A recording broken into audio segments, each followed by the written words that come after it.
Amawulire ge tulina okuva wali ku muliraano mu ggwanga lya Kenya mutabani wa Museveni Muhoozi Akaliro gaba generali wa kuno era nga addumira amagye ga kuno ebigambo birungi si birungi mu ggwanga eryo nanti afuuse akayinja mu ngatto buli kintu akigenda akisuulamu ekigero kintu agenda akisuulamu ekigero kintu agenda akiteekamu ennyindo ze kakati nno oyo ku muliro oguva e Kenya mulala mukko bigambo byagenda wandiika buli wamu bigenda muzaalira akalimu akabasa asooka tuyitemu wano slowly by slowly then tugende olabe eki kye bamugamba bannakenya agamba nti Muhoozi is confident that Haitian gang leader Barbecue would surrender within 24 hours of UPDF deployment to the troubled Caribbean island nation. Oshitegedde agamba mbuno Haiti akulira ekibinja kyayo ekyobatujju bekyabayeekera ajukira Kenya yeri mu nsonga ze Haiti erwanyisa abantu abo kati agala mbu yegatte ku Kenya agenda alwane nabo Haiti eyo ane usokola abe kino aba Kenya ekivuddemu bagambye ono Ugandan General Muhoozi Kainerugaba launches a strong attack on Gideon Moi over a Standard media headline. I hear Standard Kenya is owned by Gideon Moi. Does he think insulting me is a trivial matter? He will never earn a shilling in Uganda again. We are coming for all his businesses. Olide.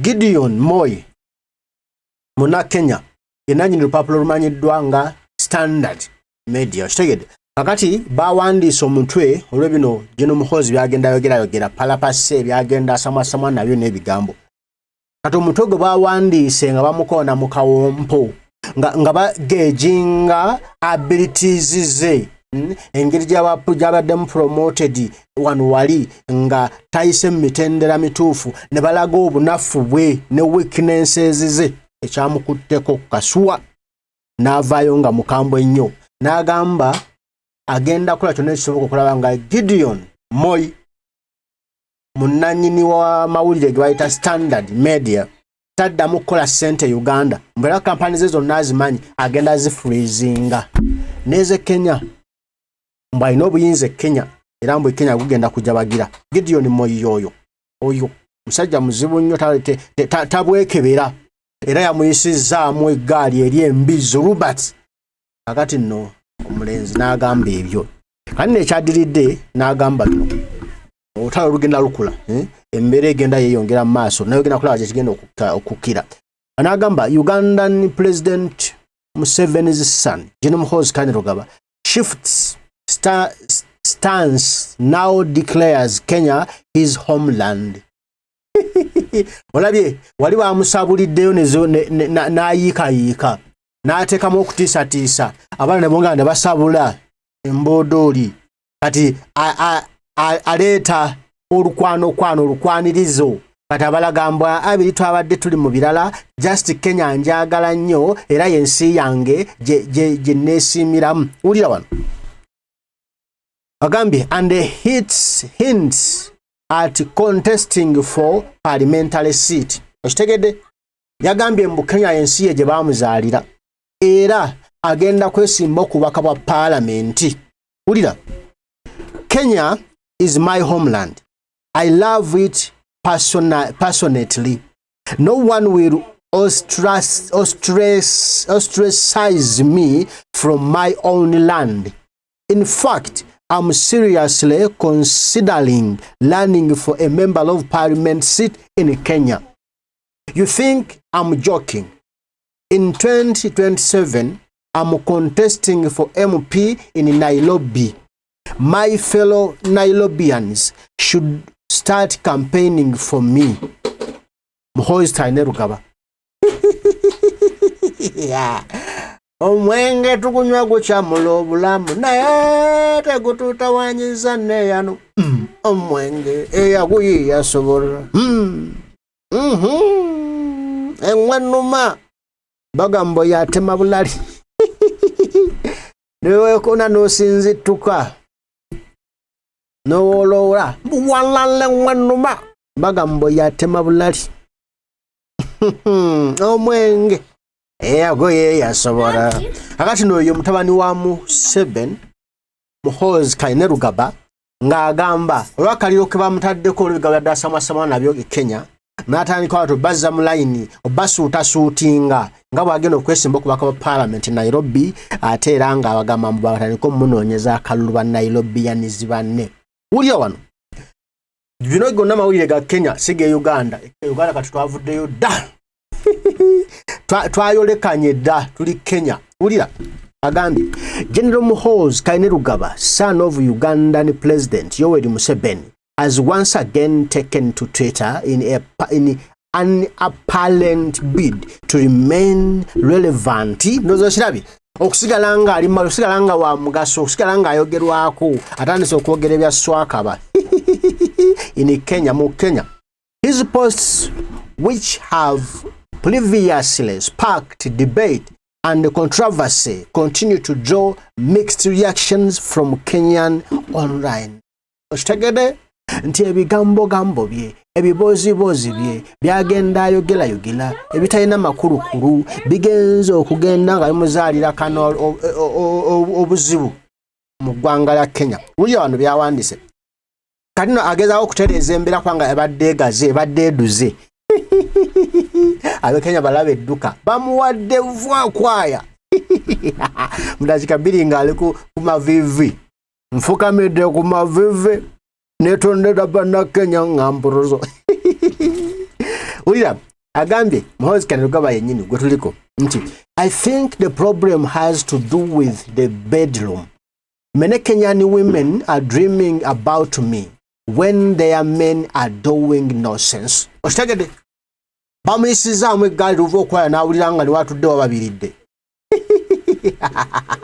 N'agamba kati nkoze ntya okuzza embeera mu nteeko kanandike enjogere ebigambo ebitakwatagana ebyekisirusiru ebiri awo.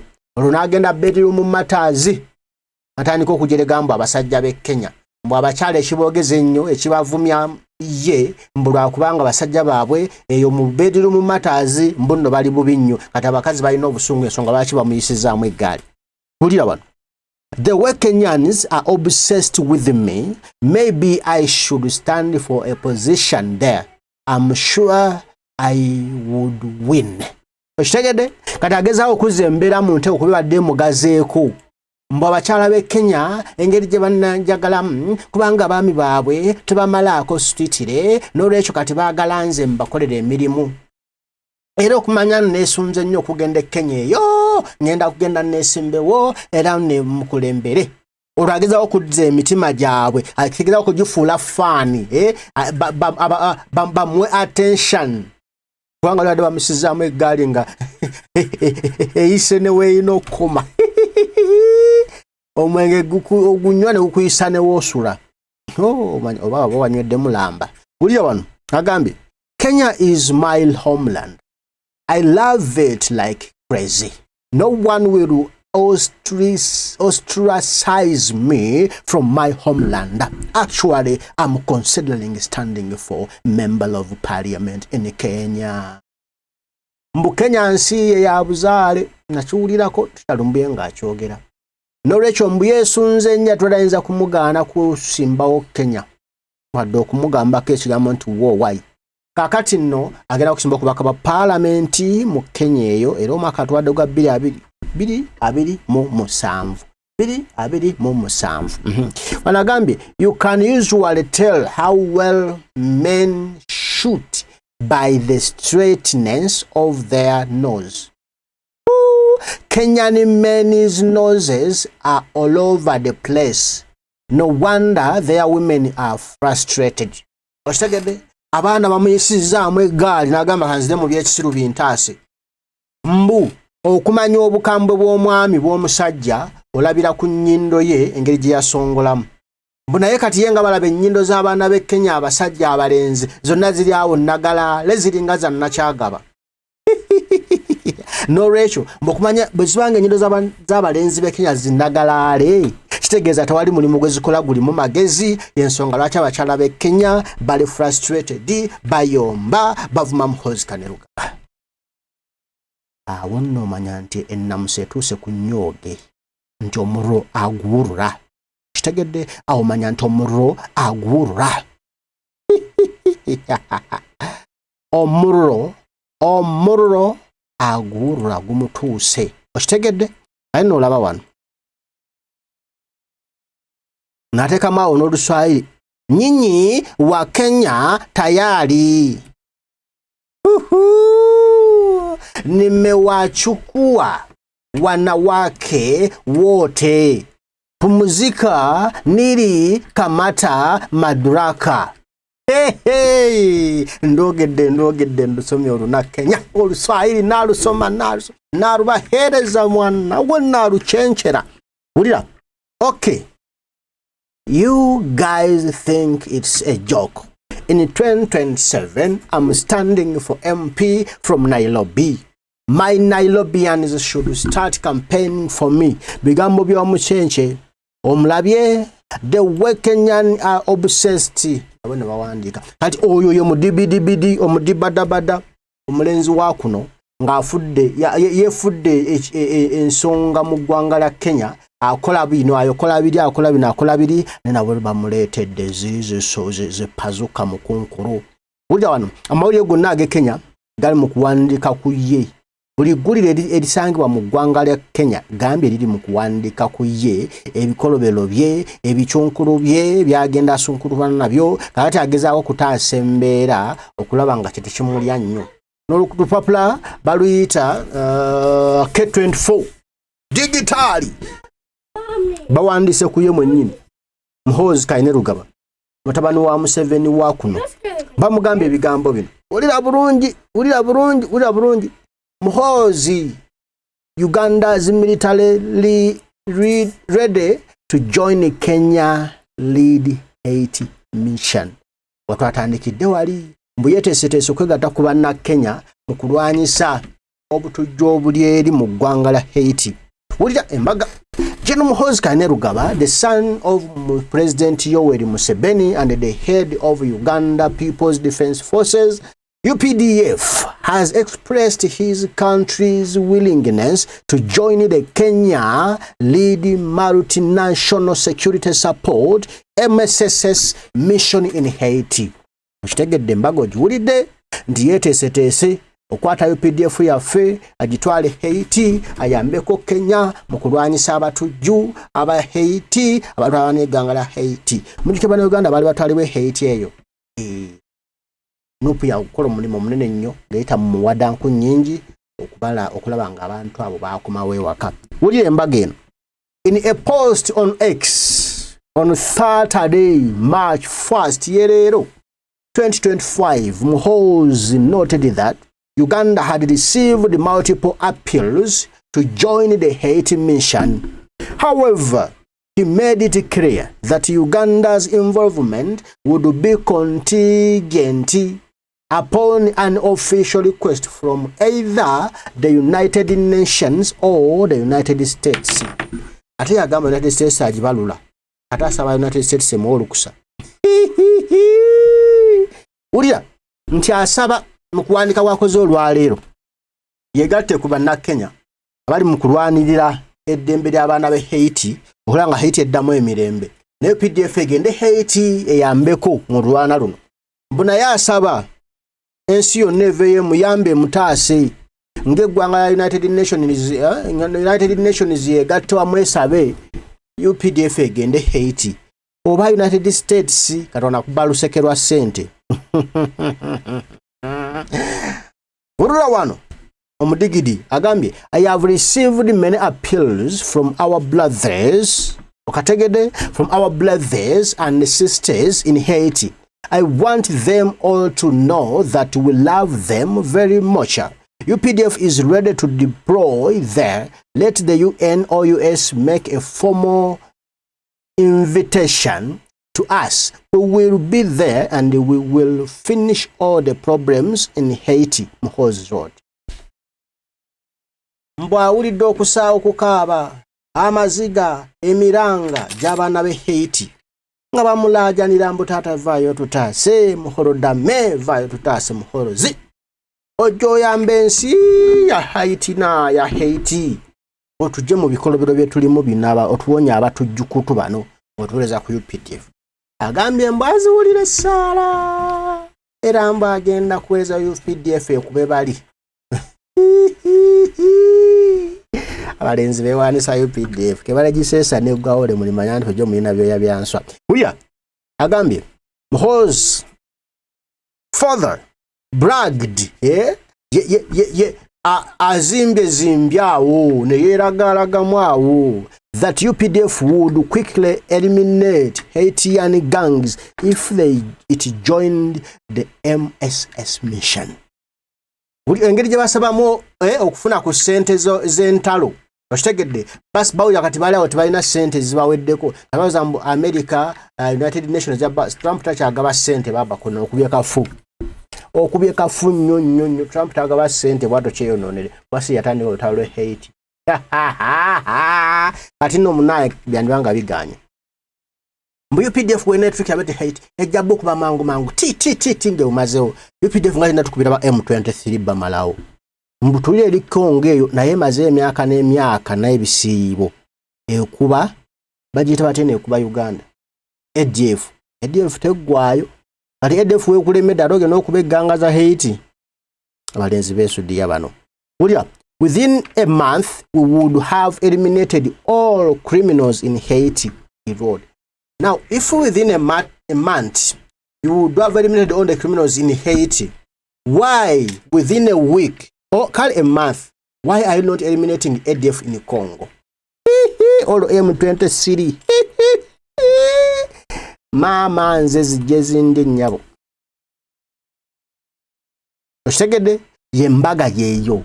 In another post, Muhoozi confidently stated that Haitian gang leader Jimmy Chirizira aka Babechu would surrender within 24 hours of UPDF deployment to the troubled Caribbean island nation. Because we'll have to surrender to us within 24 hours if he doesn't want Kandoya, he wrote. Wanti Kandoya. Nsoke mungambe. UPDF teri Somalia eyo. Yogamba basajja abatujju bali basalenda linze. Bali basalenda linze babivaamu. Oba wachatta UPDF. Gwe amawulire gonna ag'Kenya gali mu kuwandika ku mulenzi. Okitegedde ebigambo byakola byakuswala buswaza ng'eggwanga akola mawulire mafugeere takola ku mawulire ddungi. Buli wano Museveni's son Muhoozi Yetondede says he will vie for MP seat in Nairobi obsessed with me. Okitegedde mbu Nairobi eyina nnyo ewuli emwagala nnyo emwegoda nnyo n'olwekyo agenda bataase.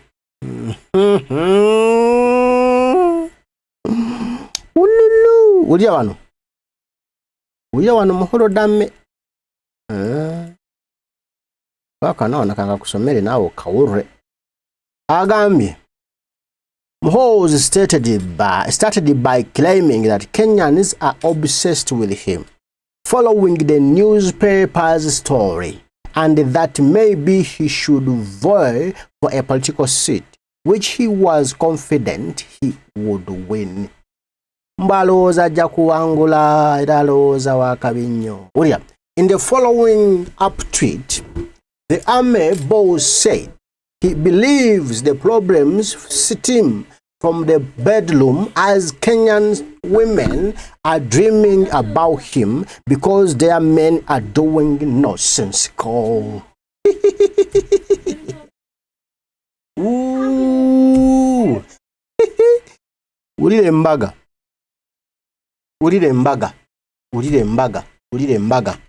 Omulenzi byayogera byonna bya kifeke.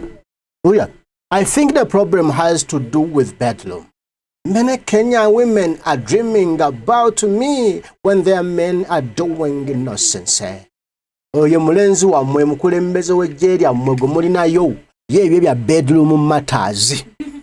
Lumu yagamba yagalani sindiryoni yagalani Lihana bwayimba nti Lihana n'alaba mu bedroom mu material kati labyo byalowooza kubonga obuli eyo mbu bibino ate yabyewandiikidde si byange ate byange munagamba byange mweto mubiraba ulira.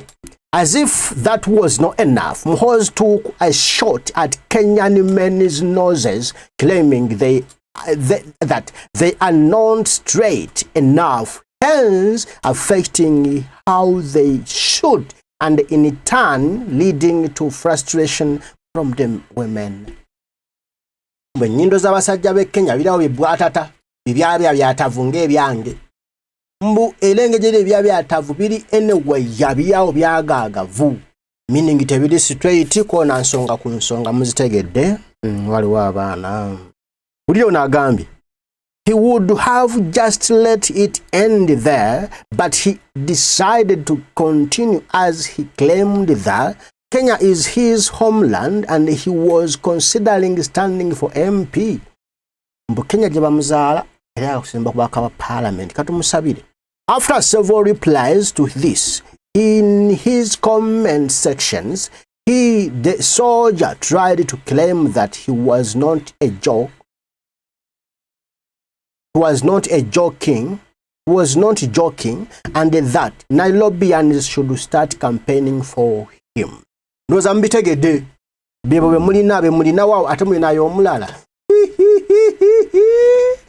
Mukama yabawa nnyo banna Uganda mulina generali. Okay, you guys think it's a joke. In 2027, I'm standing for MP from Nairobi. My Nairobians should start campaigning for me. Ate nawe okulanga okulala mweraba start campaigning for me.